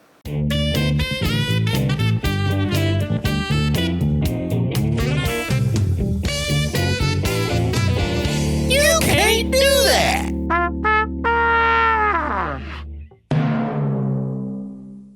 This is going to be the tougher one. Not a lot of dumb shit happened this weekend that I've seen. Some guys had some bad... Brad didn't pull it down pit road while it was closed, leading the race. Good job, Brad. He did not. I guess I'll give it a NASCAR, and it's been a while since I've given it a NASCAR. I gave it to him last week. Yeah, I used to give it to him every other week.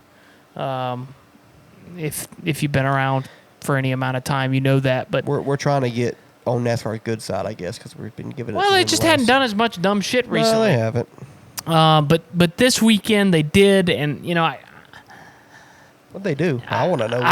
What you're talking about. I think there is an excuse for it. I just don't know if I'm a team owner or a driver, I'm happy with it.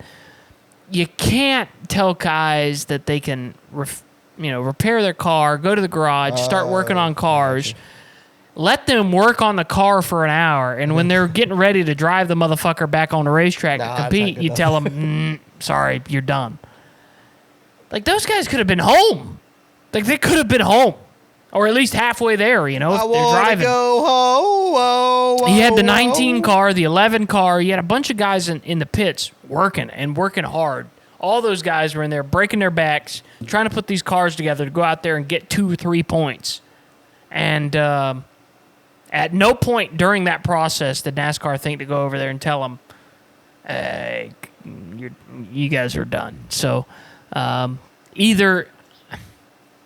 I know they can't because they're scared of the liability and they're scared of, whatever they're scared of. But either let them fix their fucking cars or don't.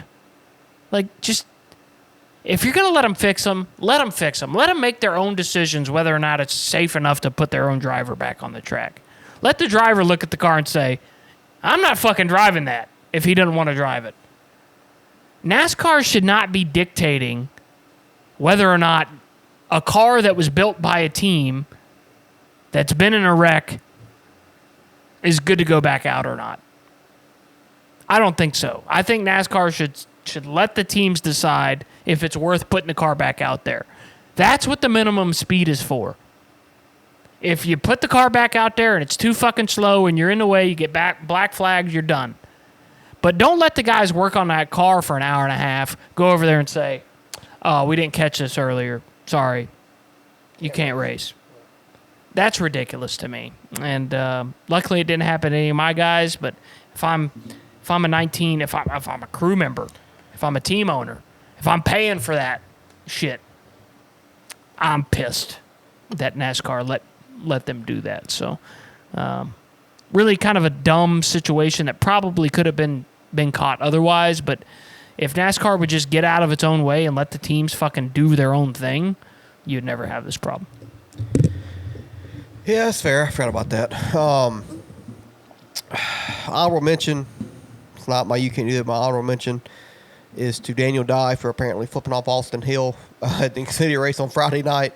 Austin Hill was like 6 laps down because he had fuel pressure problems, I think, at the beginning of the race, or something with the motor. Lost power, kept on going in and out for the 21 team. But Daniel Dye was having a decent race. I don't remember where he finished, but apparently he had pissed off Austin Hill, flipping him down the backstretch when Austin Hill was really not in contention to win the race. If you're battling for certain spots, yeah, go ahead and show your displeasure, but I wouldn't do it to a guy that's better than you. As much as I don't like Austin Hill, he's better than Daniel Dye. To piss him off at a race where he just had a bad day and you had a decent day, because that's not going to happen too much. And I wouldn't, I wouldn't try to awake the bear on that one, because Austin Hill, he after the race, he almost he wanted, I think, to swing at Daniel Dye. I don't think Daniel would have ended up too well on that end of the spectrum. But that's not my you can't do that. Just I'll mention. But my actual you can't do that is going to Tyler Reddick. Never heard of him. In the 45, mainly just him, but I ain't the team. He probably could have made a move with 3 to 4 to go, and decided not to. And he was second behind Brad. Chase was in third. And he pushed Brad. But ultimately Chase took the run and passed Reddick, and then the next turn, Bowman passes him, which pretty much eliminates Reddick's chance of winning the race at that point. And I can attest to this by our neighbor. He's a big Tyler Reddick fan. He was very upset at Tyler for not taking that move, not making that move on Brad when he had the chance to. And if Reddick has already won a couple races this year and he's safely in the playoffs, I wouldn't probably be as critical of him in that 45 team. But the But that team, man, this year, they have kind of just not struggled, but they've just kind of been underwhelming. And, ain't won a race yet this year. Really hadn't come close other than a couple races this year to winning a race. He's been kind of off this year. So, when you have that opportunity, I know you didn't have a whole lot of help with you, but nobody really did at the end of the race other than the 9 and the 48 working together. So you take the run when you can. And I'm not saying Reddick would have won the race if he'd have made that move, but it definitely would have maybe helped him have a better chance of winning the race towards the end if he does make that move on Brad. And who knows, maybe it doesn't work for him. But he had a pretty damn good car on Saturday night. He was definitely the best Toyota left. Ty Gibbs had a decent car, but I think Reddick had a little bit better car. And Reddick is a better driver than Ty Gibbs, so I trust him more in those situations. But you sure? They have the same amount of wins this year? How many wins does Ty Gibbs have overall in the Cup Series? Like 4 or 5 less than Tyler Reddick. Reddick has like 10 wins. Does he? Check it. Check that shit. Stop looking at women. That just happened. Yeah, I'm sure. Just a coincidence. just happened to be what was on the Facebook feed at the time. Sure. But Reddick, man, you've had a kind of a rough year. You hadn't had as much speed as you normally have had. So, you got to take the opportunities when they present themselves, and you didn't. I'm glad you didn't. Believe me, I'm very glad you didn't because Chase ultimately won the race. But I think if you'd have made that move on Brad, it would have got more interesting to see how Chase would have passed Brad for a second. Or maybe Brad would have passed Reddick right back. We'll never know. But, Reddick didn't take the move when he probably should have, so you get the you can't do this. He's got 8. Reddick. 8. Okay, I was closer than you were with 4. I said 5. You said 4. You said 4 or 5. So we're both half right, half wrong. Either way. You're still closer. What is? You said 10. I'm 2 off. You're 3 off. So I said, you're still closer. I thought you said you're so closer. Dumbass. Shut up. All right, well, we got Chicago. God damn, it's 10:15. We got Chicago. Chicagoland? I wish. No, maybe. Maybe. Yeah, maybe next Maybe. year. I think next year it will be. Maybe. Chicago Street Course this weekend will be our 3rd race here. Wonder who you're picking. We're doing the preview first. It's going to suck. Shane won this race 2 years ago, and Alex won this race last year. Both have been affected by rain. Hopefully this year rain will stay away. We can have a kind of a normal race here at Chicago because I think it actually puts on decent racing. Not the best, but the road course racing in this car is not its strong suit to be nice about it. Obviously, you're going to have qualifying matter a ton. However, if you hit the right side of the strategy with certain cautions and all that stuff, you'll be right there at the front, whether you qualify first or 31st. So qualifying well does help, but if you're not on the right side of the strategy, it will not matter. Just ask Ty Gibbs at Mexico City a couple weeks ago. Yeah. So determine when those cautions come out. That's Shane Van Gisbergen here last year. Well, no, he just blew up or blew an axle or something. He was the fastest car, but anyways. Strategy's going to matter. It's going to be pretty much the determining factor. Now, you can pass here. He got in a wreck, did he not? Huh? Shane, didn't he get a wreck here last year? Pretty sure he ran into he somebody. was the wreck. Maybe he ran into somebody and then just something broke and he couldn't continue. Maybe that's what it was. But I know he had a problem and couldn't continue. He finished Problem! He finished last. That's all I know. And I picked him last year. Pick him again.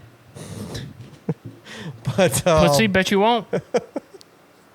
But anyways, so you can pass here. It's just very hard because of how tight these corners are. And, third year coming here, I think a lot of the drivers are more comfortable now, obviously, than they were 2 years ago.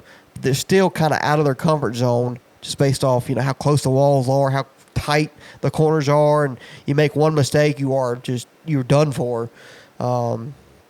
And it puts these guys, I think mentally this race is one of the more draining races of the year just because you have to hit your marks every time, every corner, every lap, or you will be done for and probably cause a huge wreck in the process. So that's what makes this race entertaining, just because these guys are still not comfortable with this type of racing and this type of course, and it'll cause problems. You'll have a big stack up probably at some point during the race because somebody gets loose, somebody wheel hops, or somebody just overdrives it and puts it in the wall, and then you got 10 cars that just kind of slam on brakes and pile into each other in the process. So we'll see how it goes. I'm expecting a decent race, but I think Chevy and Toyota will be the main two, obviously, that'll have the best chance to win here.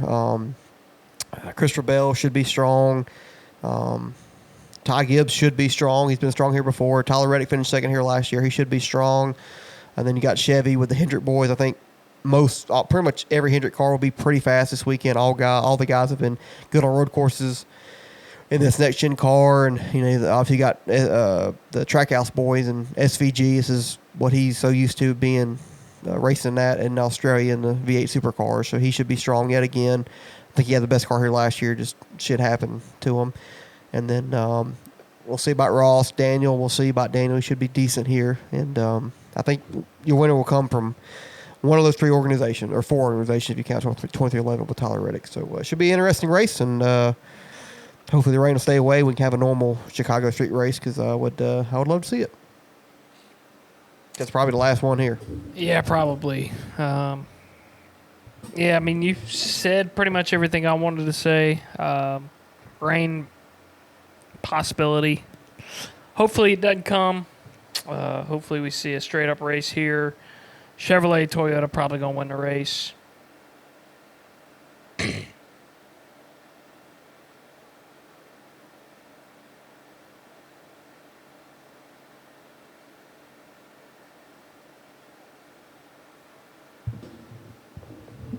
Oh, boy.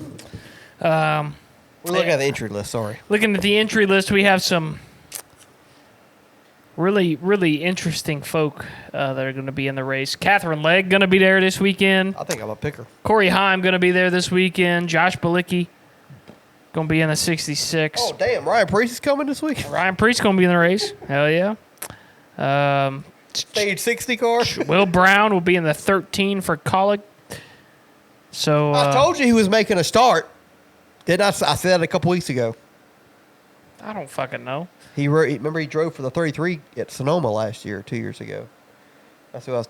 Anyways, we had an argument about it. Go ahead. I don't recall. I'm sure you don't. You're probably drunk. Probably. Wish I was now.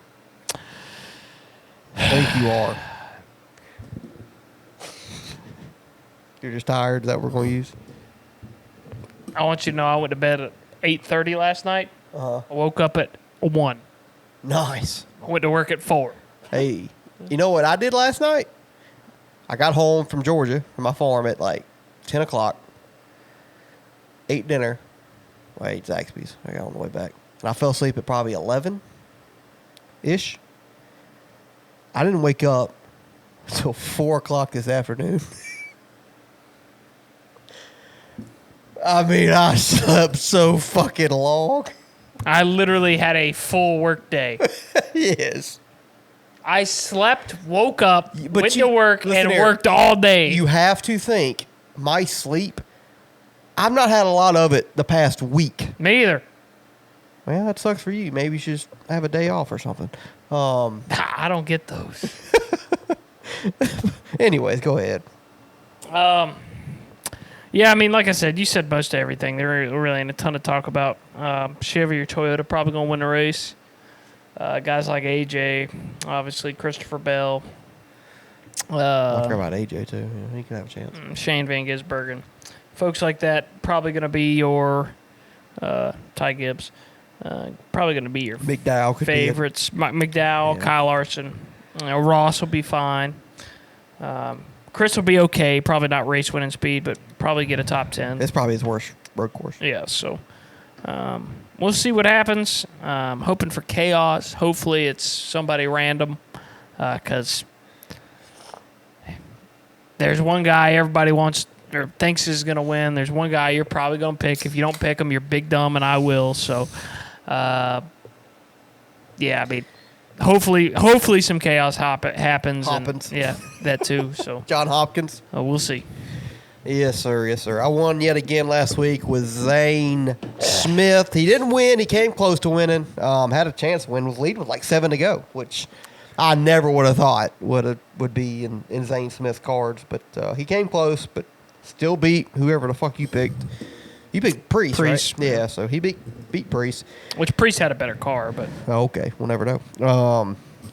motherfucker was wrecked and running with him. But all right. He was running over. So Priest had the best car? Is that what you're saying? I mean, he qualified like 5th. Okay. Zane qualified like 7th. Priest better race car driver too. Oh my God. That's not even over a couple wins. 0. And fucking Ryan's been doing it way Check longer. the points. Hey, Zane should be coming up there. He gonna make it on points. I ain't gonna say it. He gonna have to win a race now. He gonna make it on points, baby. You're an idiot. Anyways, my pick for Chicago this weekend. I picked him 2 weeks ago. I'm picking him again. Give me Shane Van Gisbergen. Won this race 2 years ago. Probably had the best car here last year till shit hit the fan. I haven't lost since Charlotte. So I've won 1, 2, 3, 4, 5 straight races. And that's including Mexico City where I picked Shane and he won the extra race. So I've gained 7 points on you the past 5 weeks. Lick my balls who you got because you ain't got Shane, jackass.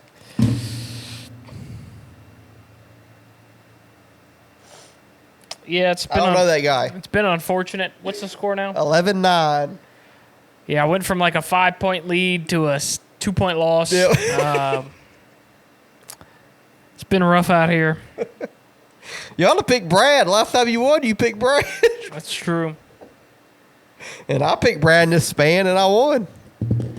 Brad's our lucky. Well, no, I lost when I picked Brad at Atlanta earlier in the year, and you picked Todd Gilliland. So Brad's not undefeated this year. Anyways, who you picking?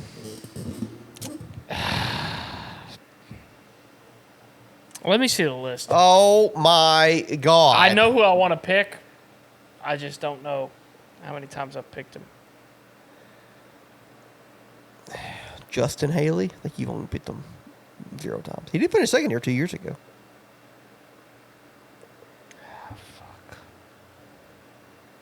It's a dumb pick. It's a dumb pick if Shane wins, but it's a good pick if he doesn't.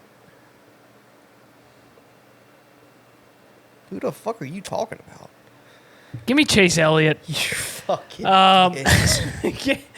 Give me Chase Elliott. Are you fucking kidding? One of the better road course racers in NASCAR history. Oh, you ass. That's not who I thought you were going to pick.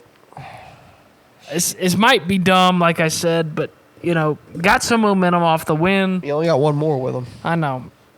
Same thing with me with Shane. Got some momentum off the win. One of the better road course racers out there. If Shane blows up, wonderful, gonna win. If he doesn't, Chase will still be good enough to compete. Yeah, I mean, that's really all I got. It's kind of a layup, but it's also not a layup because Chase could go out and win the race. So Good, right? I'd be happy with it. and he's not a guy you expect to win every week. So I think this is a good place to use him. Fair enough. Wow, I was not. I thought you picked Christopher Bell for sure. It was. Nobody has picked him yet this year. I still think none of us have picked him. I haven't picked him. I know I haven't picked him. He won 3 races in 5 weeks. 3 in a row. Yeah, 3 in a row. He won races 3 through 5. Yeah, and we ain't seen shit from him since. He's been bad. He's been bad. He hasn't been bad. He's been bad for a JGR car. He won the All-Star race. Yep, he shouldn't have. Who should have? Brad Keselowski. Okay. Oh man. Joey. It should have been Joey. No, it shouldn't have. Joey sucked. He didn't pit. Well, good thing is next week you can pick Shane because I'm not going to pick him at Sonoma next week. Neither am I. Okay. We're picking Watkins Glen? No. He should have won that race last year. He shouldn't have. Guess who won? Chris Puchyr! Yeah, that guy. Anyway, should be a decent weekend. The Truck Series is off, but you got the Xfinity and the Cup Series races this weekend. Xfinity Series is Saturday at 4:30 on the CW, Chicago Street Race, and then the Cup Series will be Sunday at 2:00 on TNT. So, yeah. So we'll see how the in-season tournament bracket looks after this weekend and all that good stuff. I guess I got to kind of cheer against Chase Elliott this weekend. Not really. I mean, if he wins, I'll be fucking ecstatic. But then we'll be tied again. But anyways, Riley, what you got on this weekend? Work. Sucks to suck. I'll be off. I need to stay indoors for the next 72 years to fix this sunburn that I got burnt to a crisp yesterday at my farm. Went down to Georgia at my farm, put some trail cameras out, put some corn out, worked on the apartments. Small. So I got burnt to a crisp. So that's why I slept 16 hours today. I was fucking exhausted. Doing all that in one day and driving home too is 4 hours back is pretty rough. But yeah, I'll be off this weekend, so I get to enjoy all the racing action. Hopefully rain stay away. But if it doesn't, then we'll still be at a race as long as it's not fucking thunderstorming and pouring dick hole out there. So rain won't be too big of a factor. But I'd like to see a dry Chicago street course just for once at least. It's probably the last time we'll see it. But yeah, that's all I got. If y'all made it this far in the episode, appreciate you. Drink a beer, shotgun a beer, have a nice cold Coca-Cola. One of the three. Or have some water, I guess, if you're a little pussy. But, yeah, follow us on TikTok at the Highline Podcast. Follow us on YouTube at the Highline Podcast. Follow us on Instagram at the Highline Official. Facebook, the Highline Podcast. And follow us on Spotify and Apple Podcast at the Highline. Hit the notification bell. Ding, ding. To get every update every time we drop an episode. Drop one once a week. We'll be back next week.